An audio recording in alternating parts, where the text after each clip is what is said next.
Good morning বন্ধুরা, আপনারা কেমন আছেন সবাই? প্রত্যেকটা মেয়েরই সংসারের কাজ করতে হয় সকাল থেকে রাত পর্যন্ত। গ্রামের অধিকাংশ মেয়েরাই তার ফ্যামিলির ঘরের প্রত্যেকটা মানুষের সাথে হাতে হাতে কাজ করে। এই যে ঘুম থেকে উঠে বিছানা গুছানো, রান্নাবান্নার কাজে সাহায্য করা, ঘর ঝাড়ু দেওয়া, কত কাজই না থাকে। চাকরি বাকরি করো বা না করো, সংসারের কাজ প্রত্যেকটা মেয়ের করতেই হবে। তেমনই আমি প্রত্যেক দিন ঘুম থেকে উঠে বিছানা গুছিয়ে মায়ের হাতে হাতে কাজ করার চেষ্টা করি। এই যে এখন ব্রাশ করতে করতে চলে যাব পুকুর পাড়ে যাওয়ার সময় দেখি ছোটো পিসু রোদ পাচ্ছে, ওকে একটু আদর করে চলে গেলাম পুকুর পাড়ে। প্রতিদিন সকালে ব্রাশ করতে করতে এসে চারিদিকের আবহাওয়াটা এনজয় করি। আমাদের এই পুকুরে অনেক সুন্দর লাল শাপলা আছে। দাঁড়ান, আপনাদেরকেও দেখাচ্ছি অনেক সুন্দর লাল শাপলা। ওই দেখুন কত দূরে কত সুন্দর লাল শাপলা ফুটে আছে। ভালো কথা, আমি অনেক সুন্দর করে ভয়েস দিতে পারি না। যত সুন্দর করে ভিডিওতে ভয়েস দেওয়ার চেষ্টা করি না কেন, কেমন যেন আলোঝোল হয়ে যায়। এটা একটু সাইড করে দেখবেন সবাই প্লিজ। দেখেন পুকুর পাড়ে কত সুন্দর ফুল ফুটে আছে। আচ্ছা, কাছ থেকে লাল শাপলাগুলো দেখতে কেমন লাগছে জানাবেন কিন্তু। এই প্রথম আমি লজ্জাপতি গাছে ফুল দেখতে পেলাম, ফুলটা অনেক সুন্দর। লজ্জাপতি গাছের পাতায় হাত দিতেই লজ্জা পেয়ে পাতাগুলো বুঝে গেল। আচ্ছা বন্ধুরা, ফুলটা কিছুটা কদম ফুলের মতো দেখতে না, অনেক সুন্দর। এখন ঘরটা ঝাড় দিয়ে নেব। ওই দেখেন আমার ভাগ্নি আর ভাই এসেছে।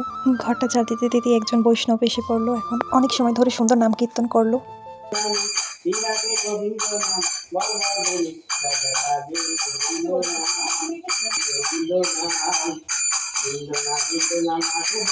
আমার ভাগ্নিও ঘুম থেকে উঠে নাম কীর্তন শুনলো। তারপরে তো আমি কাজটা কমপ্লিট করে নিলাম। এই দেখেন আমাদের বাড়িতে কত সুন্দর কিউট কিউট কুকুরের বাচ্চা হয়েছে।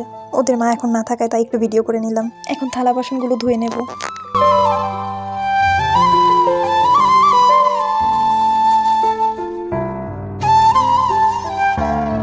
থালা বাসনগুলো ধুয়ে কমপ্লিট করে চলে আসলাম প্রাইভেট পড়াতে। পড়ানো শেষ করে বাড়ির দিকে যাচ্ছি।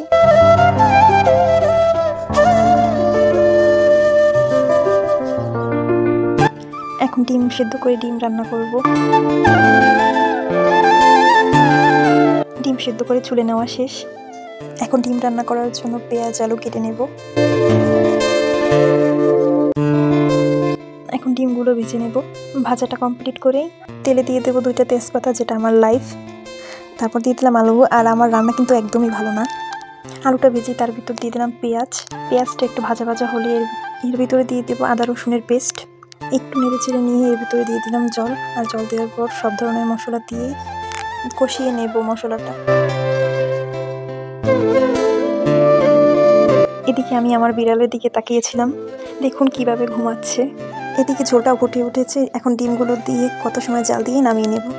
আজ এই পর্যন্তই বন্ধুরা, বাই, সবাই ভালো থাকবেন।